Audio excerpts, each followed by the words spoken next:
Good afternoon, everybody.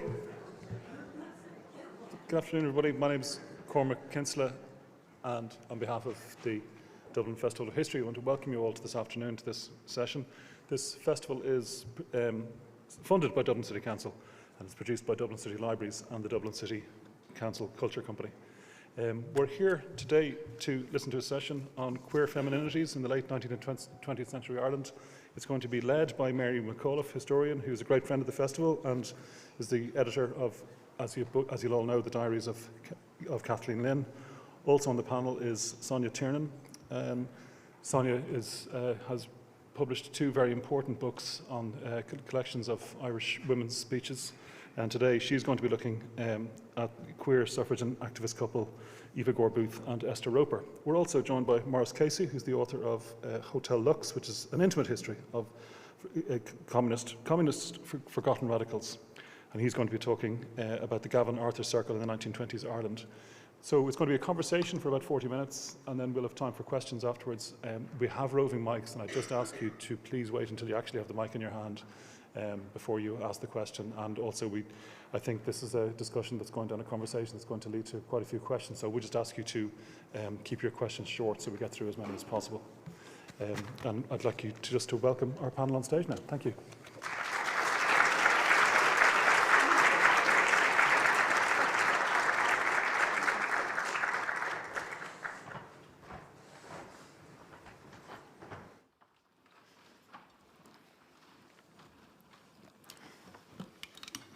Good afternoon, everybody, and welcome to this conversation on queer femininities in late 19th and early 20th century Ireland. Before we begin, I want to give you all apologies from Leanne McCormack. Unfortunately, due to illness, she's been unable to be with us today, but she sends her apologies and says she wishes she was here. However, between the three of us, I'm sure we'll keep talking for the next 40 minutes. I'm Mary McAuliffe. I'm a Director of Gender Studies in UCD, and as Cormac said, myself and Harriet Wheelock recently published the Diaries of Kathleen Lynn, a life revealed through personal writing, and I have a book out now with Jennifer Redmond on the politics of gender and sexuality in modern Ireland, and I am completing another book. What historian isn't completing another book on gendered and sexual violence in the Irish War of Independence and Civil War, which, fingers crossed, should be out next year. In the middle, we have Sonja Tiernan, who is the National Coordinator of the Irish Humanities Alliance, based in the Royal Irish Academy. She had been Professor Eamon Cleary Chair of Irish Studies at the University of Otago in New Zealand, and as Cormac said, she has published 2 volumes on Irish women's speeches, published by UCD Press, but today she will be concentrating on the woman she wrote about, both for her thesis, her PhD thesis, and her first biography, which was Gore, of course, sister of Countess Markievicz. And then our third speaker is Maurice Casey, who is a research fellow on the Queer Northern Ireland project at Queen's University Belfast. And again, his book, Hotel Lux, which is making waves and as getting great reviews. An Intimate History of Communism's Forgotten Radicals was published on the 26th of August and is available in the bookstand in the foyer, as is Gore and Kathleen Lynn and many other books, but our books are out there as well. And while we will look at, all of us do the history of Irish sexualities, we're looking at queer histories and queer femininities specifically today. And I just wanted to, I think, is it coming up? Talk about these 3 women. As Leanne isn't here, I wasn't going to talk about them, but these 2 women are part of the research I was doing on the Irish revolutionary period. And in doing so, began to see that there was a story here that wasn't just about Cumann na mBan, or the women who were involved in Cumann na mBan or involved in other aspects of radical politics, suffrage politics, trade union, or revolutionary politics. And indeed, all of them were involved in that, but had lives that were lived differently to many of the other men and women revolutionaries at the time. The one queer revolutionary we often talk about, and indeed there was a talk about him here yesterday, was, of course, Roger Casement. However, I think we also have a collection of women, about a dozen couples who were definitely involved in relationships with other women. And these images tell you the story of two women, Elizabeth O'Farrell and Julia Grennan. And of course, Elizabeth O'Farrell is very well known for her role in the Easter Rising, specifically taking the surrender note from Padraig Pearse to the British military, negotiating the surrender, and then being photographed, albeit slightly hidden, with Pearse as he offers the surrender to the British officers. However, she and her lifelong partner, Julia Grennan, were both there in Moore Street in 1916. And at that time, both of them were already long-term suffrage activists, trade union activists, and revolutionaries. And they would live together for the rest of their lives until Elizabeth died while out on a walk in Bray with Julia, had a heart attack and died in Julia's arms. And how I found their lives forms part of the story we're telling through our research in the archives, taking a queer lens to those archives. And when you look at the gravestone, at the images, there is a very small archive in the National Library of Ireland, the Julia Grennan and Elizabeth O'Farrell archive, which contains dozens and dozens and dozens of sympathy notes to Julia Grennan on the death of Elizabeth O'Farrell. And even on the gravestone, you can see it says, Julia Grennan, faithful comrade and lifelong friend. But if you look at the obituary of Elizabeth O'Farrell, it said Nurse Elizabeth O'Farrell, as she was always known, and then in the space where you would see widow, you see Julia Grennan, lifelong partner. That was in 1955. So we can find these snippets, these ghostly whispers of queer lives in the archives if we take a lens to it that is open to seeing what is there and understanding that these lives were always there. They just have been marginalised and forgotten about in history. And that leads me to my first speaker here to my right, Sonja. And perhaps we begin with your published biography of Eva Gore Booth. What drew you to researching Eva? But also, you published this in 2012. This is 2024. I think we can say that queer histories are having a moment in many ways now, but in 2012, not so much. Yeah, thanks, Mary. I suppose that, like, my work on Eva Gore Booth started really from my PhD, because I was very conscious that what I wanted to do for my PhD was look at an Irish female writer who had been overlooked or obscured in some way. And it wasn't until I was doing my master's that I actually knew anything about Eva Gore Booth. Actually, Mary was one of my lecturers for my master's, so she was there for the entire journey. But I realised then, because I had heard about Eva Gore Booth as the younger sister of perhaps the most famous woman in Irish history, Countess Markievicz. And also, so she appeared basically as a footnote in her histories, or also in the Yeats poem. But of course, Yeats describes her as, when withered, old and skeleton gaunt, she's an image of such politics, which is actually what I used for the subtitle of my biography, An Image of Such Politics, because even by the poem, it made her sound like some kind of passive character. She never actually lived till old age. She died in her mid-50s. And it was the idea of recovering this woman. So my PhD was focused on her literature. And she had a massive body of work, 19 volumes of poetry, plays, prose. And while I was doing that, I started finding some really interesting work in her literature. And part of it was a volume of a journal that she had published or co-edited with a group of 5 altogether, including her, called Urania. And this was the most amazing journal that actually I'd come across, because it was published from 1916 and it continued long after her death until into 1940. But it basically was advocating for a life beyond gender, beyond stereotypes that apply to men and women. And the masthead actually had, there's no men, there's no women in Urania.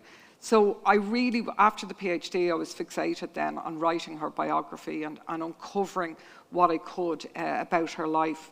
And it was a much more, I think, difficult path in while I was coming up to 2012 for the publication, because it wasn't obvious, first of all, where her archive even was, because first of all, she was a woman who wasn't really known, so her archive wasn't really highlighted. But the fact that she wasn't born and raised, she was born and raised in Lissadell House, but had moved at a young age over to Manchester to live with who then became her partner, Esther Roper. The archive wasn't held really in Lissadell, so her papers were scattered very broadly. So it was about tracking her movements really, going to Sligo, where she was born, finding what I could in the archives there, going to Manchester, where she lived, then to London. But her archives were as far as even in the States.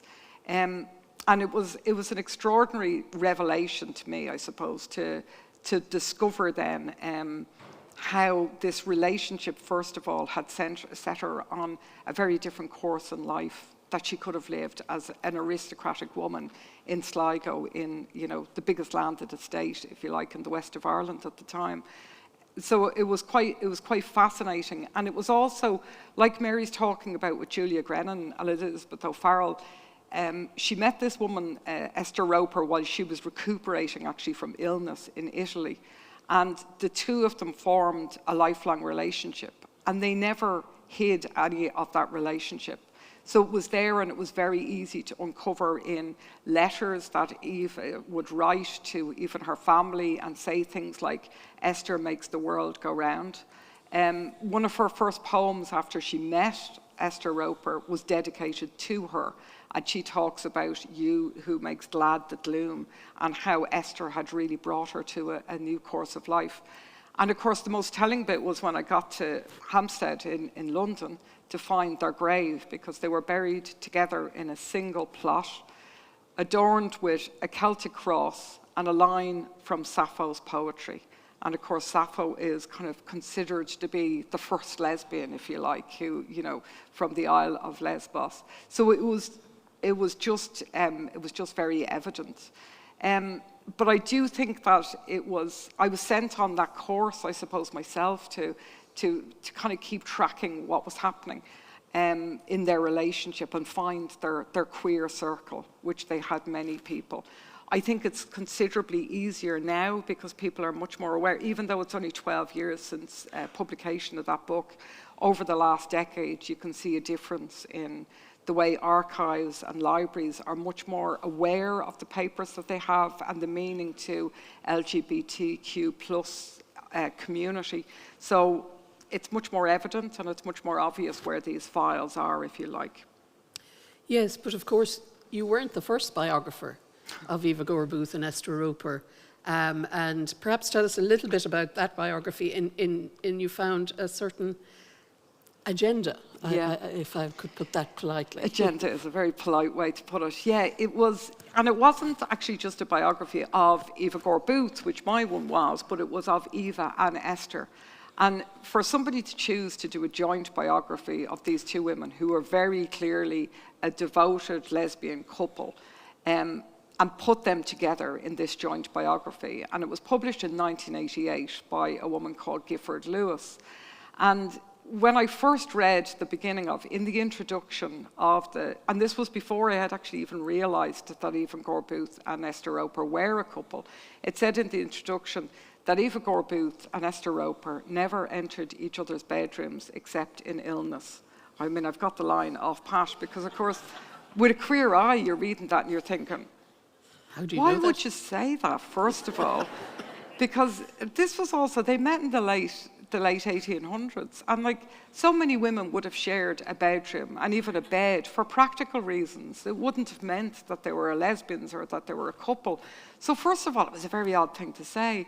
And then second of all, so you're thinking she's mentioning the bedroom because she's bringing the sex into it. It's like they couldn't have been, together as a couple in that kind of sexual manner. So that's why I'll say that.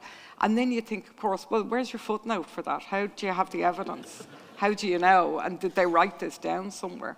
So it was a very bizarre thing to say. So when I started going through, a lot of the collection that I found in the Public Records Office in Northern Ireland was of the Lissadell estate. So the estate records were there. And the descendants of Eva Gore Booth, of course, were the now Gore Booth's family. And when Gifford Lewis was researching for her joint biography, she wrote to what would be her Eva's grand-nephew at the time. And in the letter it said, and remember now this is 1988, not 1888, "You will be pleased to know I couldn't find not a trace of a perverted sexuality." And you're thinking, anybody in the late 80s who's using perverted sexuality to talk about a devoted lesbian couple who spent their entire lives together and devoted to each other is clearly an agenda. And it was just bizarre, and it wasn't even just the overlooking, but it was like she went through all of their life to prove that. The biography was actually more based on proving that they weren't a couple, which of course made me realize, well, they clearly are. But, you know, now that you've done this, it's like the lady that protests too much, yes, you know. Yes. But she even got that journal Urania, and they had used the term Urania because this was a term that was filtered through the German sexologists Karl Heinrich Ulrichs and Edward Carpenter writing in the 19th century in England. And it was pointing to the homosexual, essentially, the Uranian. And Gifford Lewis read that, and that's the content of all the journal. It was about, you know, how we need a life beyond gender and how same-sex couples are actually living more towards this. And they were actually exalting the platform of lesbians and gay men in this way. But Gifford Lewis decided, no, they called it Urania because they had astrological interests. So they went with the Greek astrology instead. And you're thinking, either she just never pursued the research properly, so she never went to find a copy of Urania and actually see what was in it. But it was every bit of their lives, even down to the grave. You know, there was no mention of the fact that there's a line of, you know, a poetry, a fragment of Sappho's poem, which was to me basically like a big signal saying we were a devoted couple, you know. But it's extraordinary. She also did a joint biography of Somerville and Ross. She did. And it was a similar kind of... Yes, yeah, because of course the discussion of Somerville and Ross is their devoted relationship as well. I also had a similar issue with these two women I wrote a biography of, on Margaret Skinnider and Nora O'Keeffe, both of whom were in Cumann na mBan, both of whom were active in the War of Independence and the Civil War, and lived their lives together in Clontarf on Seafield Avenue, over 40 years living together. Margaret Skinnider, many of you know, was one of the only women wounded during the 1916 Rising and operated on under the direction of Madeleine French-Mullen, who I'll speak about in a moment, who was the partner of Dr. Kathleen Lynn. And when I was writing my short biography of Margaret Skinnider, I managed to get in touch with the family, the descendants. Obviously, Margaret has no direct descendants, but her siblings' descendants lived in Australia, to discover that Margaret had been a daily diarist, and her executor, her nephew, burnt her diaries on her death so that her private life would not make it into the history books. Luckily, however, her grandniece had inherited volumes of, or albums of photographs. Obviously, Margaret and Nora had a camera and photographed huge parts of their lives, and so she sent me on these photographs, and this is why I was able to recover their life through the images that were available of them. And you can see the two women in the uniform are Margaret and Nora in their Cumann na mBan uniform, and then at different stages in their lives, the image with the three women, Nora's in the white dress, Margaret is in the centre, then Margaret and Nora with their dog. I mean, stereotype much, a lesbian couple with their dog. They actually bred wolfhounds to championship standard and showed them in shows around the country, and then in older age. And there were other aspects of it. You know, despite not having the diaries of Margaret Skinnider, we had letters from Margaret and Nora to their great friend, Hannah Sheehy-Skeffington. And the Sheehy-Skeffington archive is one of the biggest archives in the National Library of Ireland. And they were always very gossipy letters about, oh, we saw you were with the other evening, Hannah, and we're very interested to know what the story was. And it was always, Margaret and I are inviting you to tea, Margaret and I will be delighted, or Nora and I will be delighted. So very much a very domestic, ordinary couple, writing to their friend, talking about politics, talking about their lives, talking about a bit of gossip, all that sort of thing. When Nora died 10 years before Margaret did, Margaret, of course, was a teacher and very much involved in the INTO, and at one stage was the president of the INTO in 1955 and represented it in the Philippines. And she is the first chairperson of the Women's Commission in the ICTU, in the Irish Congress of Trade Unions, so very much a trade union activist. She said every woman who has a job should be in a trade union. Nora O'Connelly was her best friend and said that. When Nora O'Keeffe died, she was buried back with her family in Tipperary, and when Margaret died, she's buried in the Republican plot right beside or near her great friend Countess Markievicz.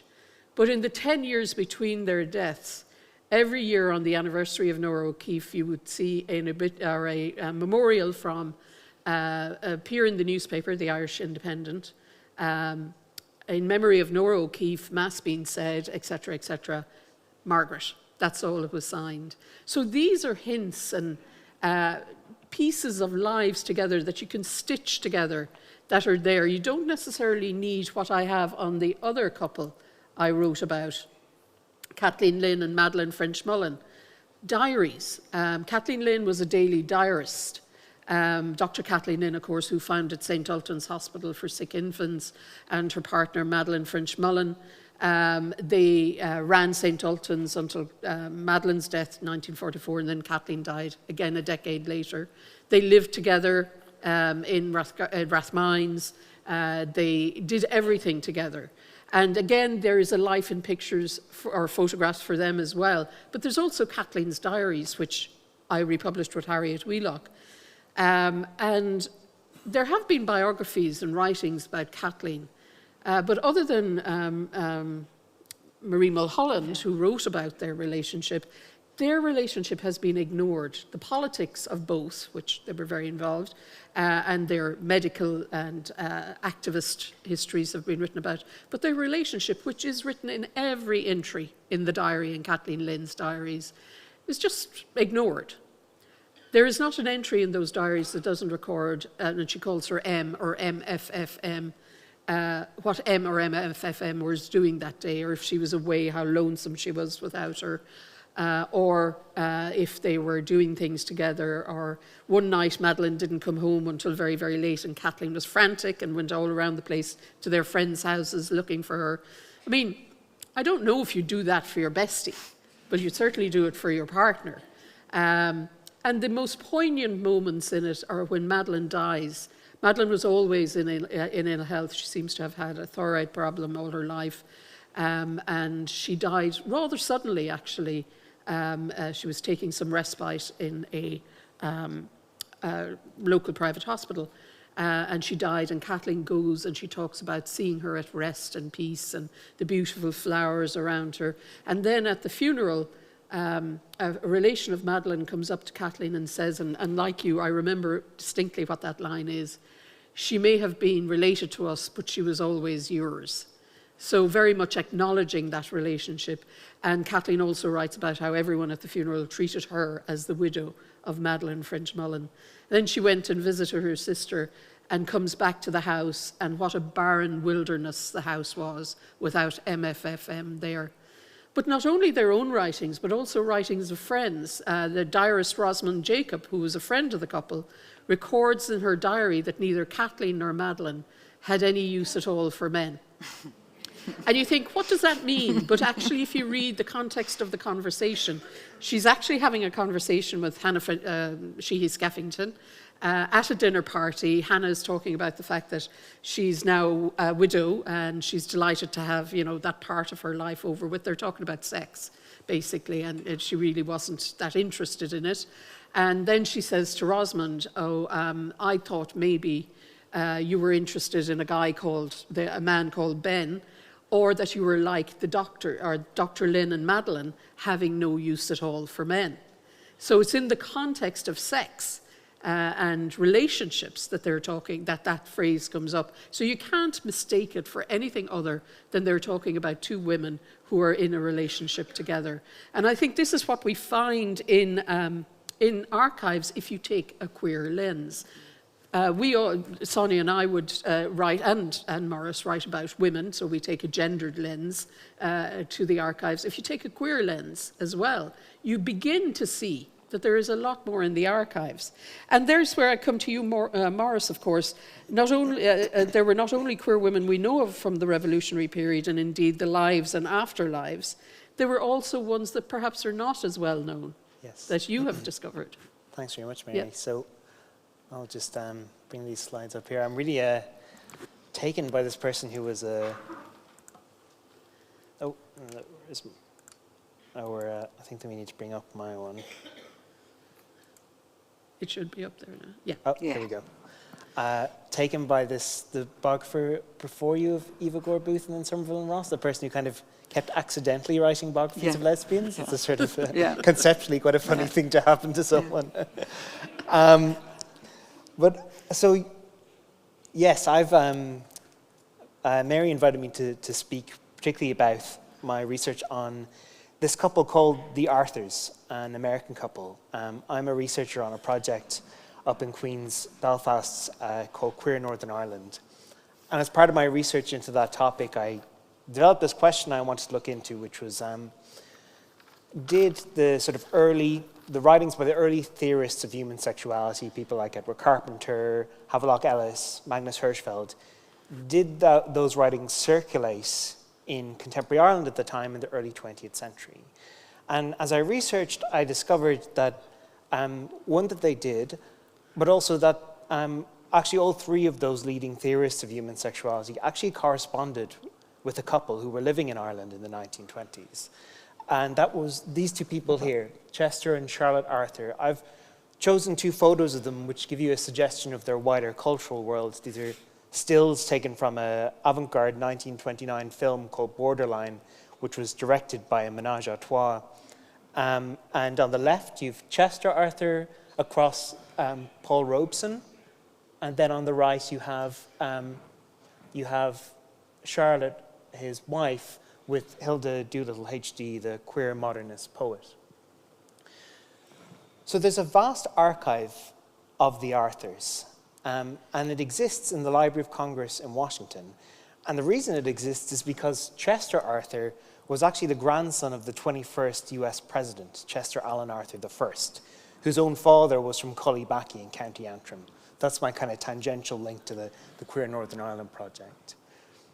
But what I discovered about Chester's story is that he's known alternatively as Chester or Gavin Arthur. He came to Ireland in late 1921, initially on his way to meet his then fiancée, Charlotte, and stopped off in Ireland and became swept up in the spirit of revolution at the time. He spent a lot of time in Killarney, and this is an image of him on a horse outside of a house that had been destroyed by the Black and Tans.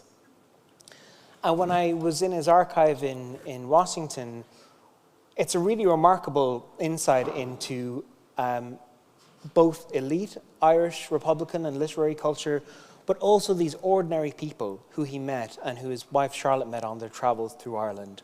One of the letters which I've written about were sent by a local man from Killarney called Donal O'Cahill to Gavin Arthur, and they were really signs of what was a very intense friendship, perhaps a relationship. And Charlotte and Chester both had relationships with men and women while they were in Ireland in the 1920s. Now, for much of his time in Ireland, and the reason why he was corresponding with theorists of human sexuality was that Chester was developing his own theory of human sexuality, which he called the circle of sex. It would later be published by the gay press in San Francisco in the 1960s. And essentially, this was an idea that tried to explain human sexuality as circular in nature and linked into his own theories of human reincarnation. And I'm going to just ask you to just suspend your disbelief in some of his other ideas for a moment as I draw you deeper into his circle in Ireland. And in particular, Kathleen O'Brennan and Ella Young. Ella Young, who people may recognize here, was a Celtic scholar, a poet and figure of early 20th century Irish revolutionary period, later a scholar of Celtic folklore at Stanford University. In her memoir that she wrote in the 1940s, she wrote about the welcome reception for Chester when he first arrived into Dublin.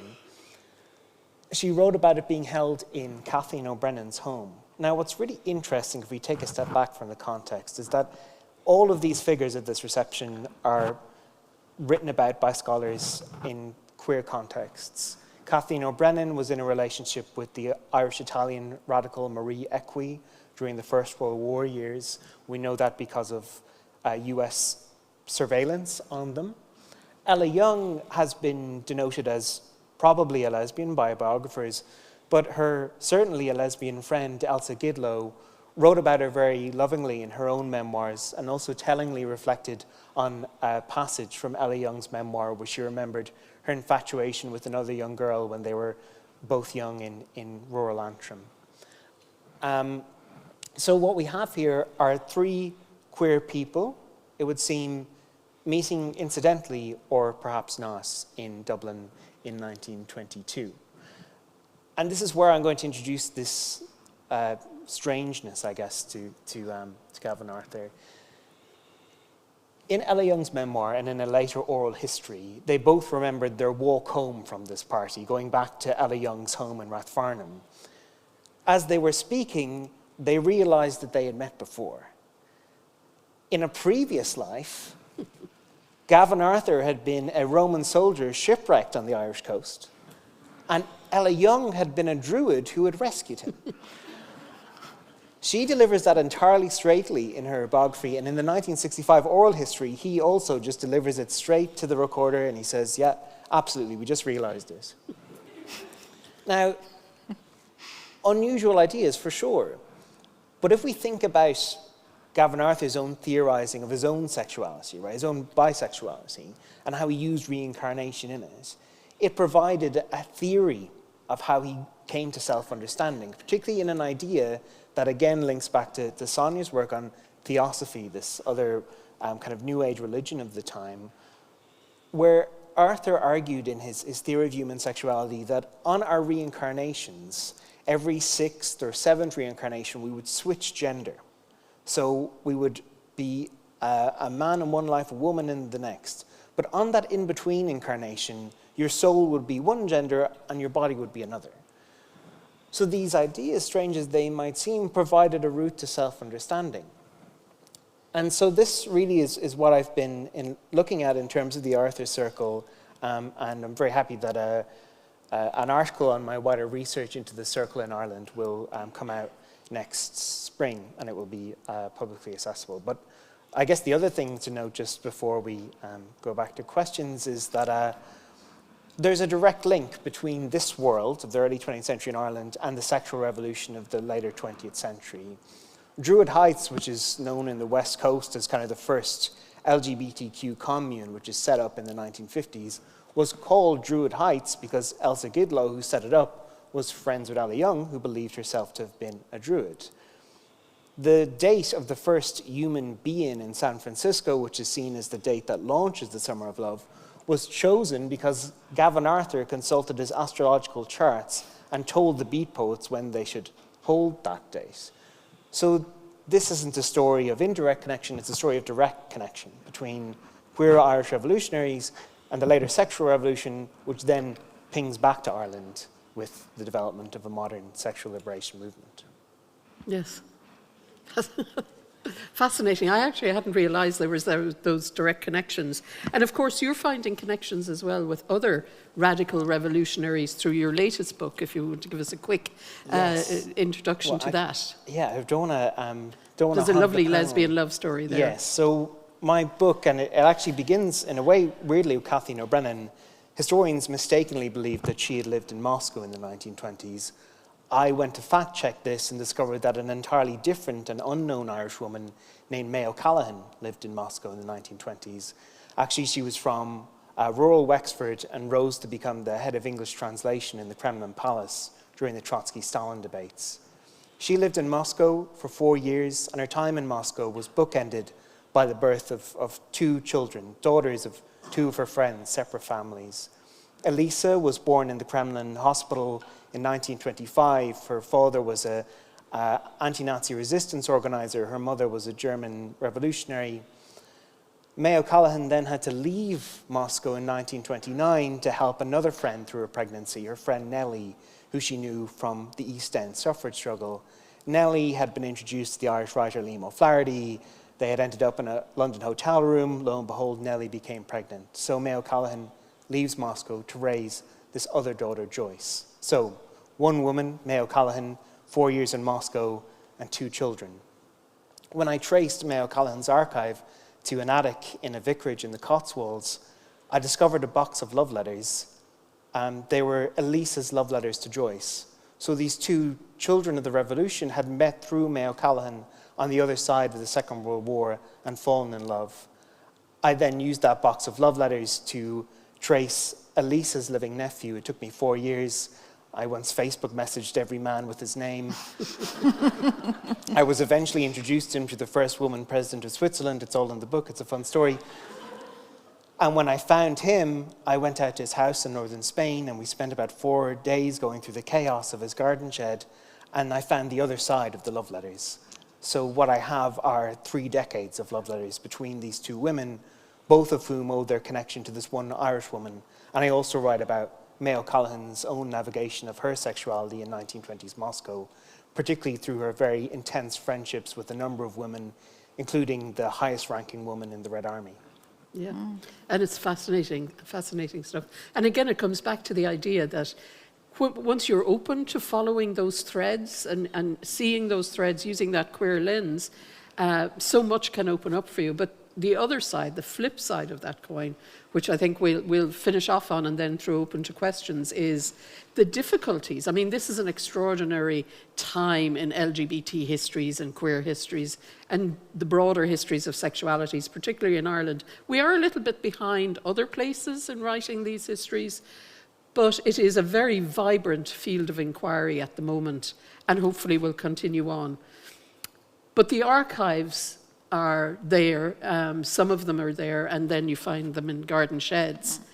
Do you think, Sonja, and then Maurice, and I'll finish up myself, that there is more out there that we can get, that there are archives that need to be maybe queered, that need to be looked at from that perspective, recatalogued in many ways, or there are many more garden sheds and attics and suitcases out there?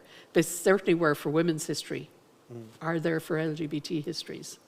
Yeah, I mean, I certainly think so. And I do think it's this idea that, first of all, something that would have been an embarrassment, put it this way, it's even that idea that Gifford Lewis would be writing, say, I didn't find a trace of perverted sexuality, be pleased.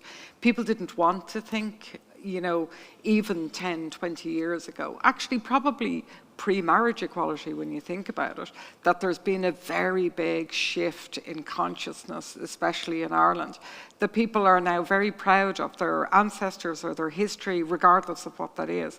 So I do think that there will be other archives of collections found in sheds. But also it's the idea as well that, you know, in recent times, archivists and librarians have become extremely focused on actually highlighting the collections that are there. And when we think of, like, Tony Walsh's wonderful Irish Queer Archive collection, that has a home in the National Library of Ireland.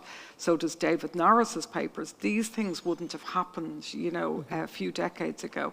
But it is also, and I think I'll kind of end with this, if we think about, because I always have to give a shout out to librarians and archivists, because of course they're the ones that we all depend on as well.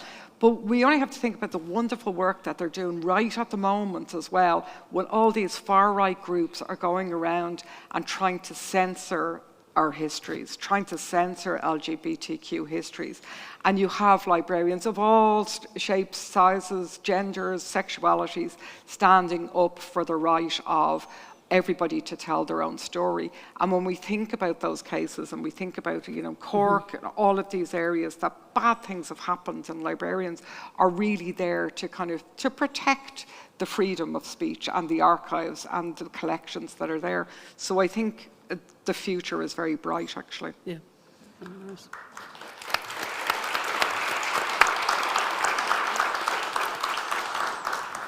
Yeah, I would really just echo all that's been said, and particularly this idea that, this history is always about beginning with a statement of possibility that we can find these stories, and then you end up finding them, inevitably, right? That the past is so richly textured that once you adopt a lens that's open to these stories coming out to meet you, they are there. And there's stuff that we can do with existing material. Mary, you referenced it, and I know Leanne would have spoken about it if she'd been able to make it, looking at photographs, for example.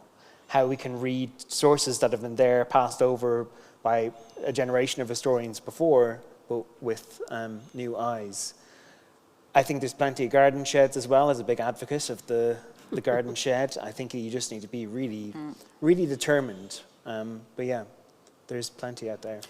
Yes, I think so. And just to end on that, and a little promo, I edited with Jennifer Redmond a recent collection on the politics of gender and sexuality in modern Ireland, available out on the desk.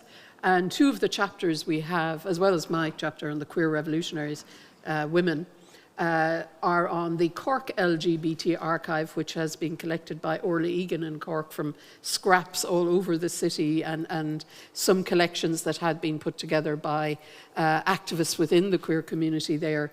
And it is now housed in the Cork County Archive. And Sarah Phillips on her developing of a trans archive, the beginnings of a trans archive in Ireland, an Irish trans archive, which is very, very important. And she's taking it back to the 60s. But there's also the Northern Irish, queer Northern Ireland is pre-liberation. So those of us who look back further in the early 20th and into the 19th and 18th century, and you were mentioning the Royal Irish Academy had some 17th and 18th century material relating to queer histories. And so many archives out there have the material already.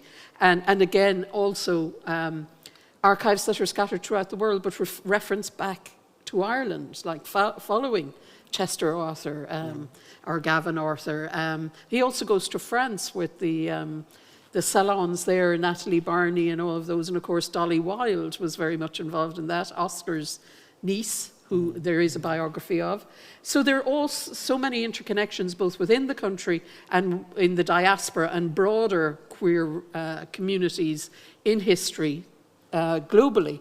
And these are histories that are beginning to be looked at and are beginning to be written. And a lot of younger scholars actually are getting really interested in it as well, which is fantastic. Because again, echoing Sonja, I think it is imperative on us who are interested in these histories of sexualities to actually research and write them, particularly in this atmosphere of backlash and far-right antagonisms and the growth of homophobia and transphobia at the moment, and that denial of an existing history, like that this is all a recent invention, when of course it isn't.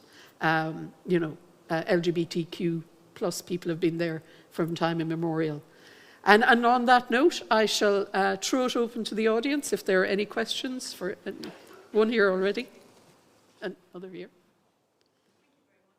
Fascinated by how much archives play a role in all your work, and I just want your opinion. Your successes in 100 years' time.